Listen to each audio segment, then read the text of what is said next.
Hello guys! Welcome back to my channel. For today's video ay ituturo ko sa inyo kung paano mag-restrict at mag-unrestrict ng kachat natin sa Messenger.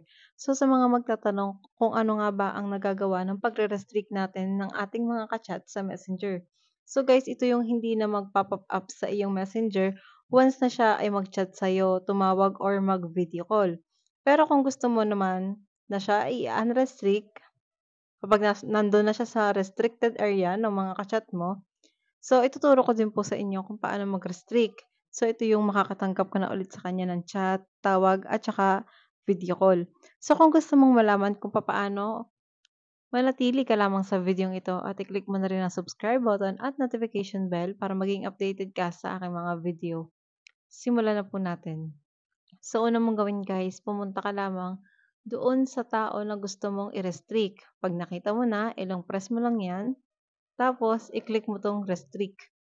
So, automatic guys, ay hindi ka na makakatanggap sa kanya ng messenger, chat, tawag, at saka video call.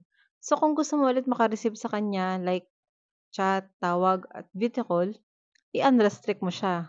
So, ganito lang yun guys. Una mong gagawin, i-click mo lang tong 3 lines sa taas sa kaliwa. Pagkatapos, i-click mo tong settings icon or yung gear icon. Scroll up mo lang, hanapin mo diyan yung privacy and safety. Pagkatapos, itong restricted account, i-click mo lang yan.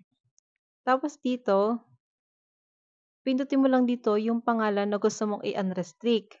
So, ibig sabihin, yung pangalan na gusto mong makareceive ka ulit ng mga chat, tawag, at saka video call. I-click mo lang yan. Tapos dito sa ilalim may nakalagay na unrestrict. I-click mo lang po yan. So, ganun lang po kadali guys, no? Ganyan lang po kadali mag-restrict at unrestrict ng mga kachat natin sa Messenger.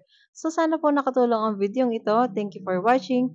Please subscribe and click the notification bell para maging updated ka sa aking mga video. Thank you for watching.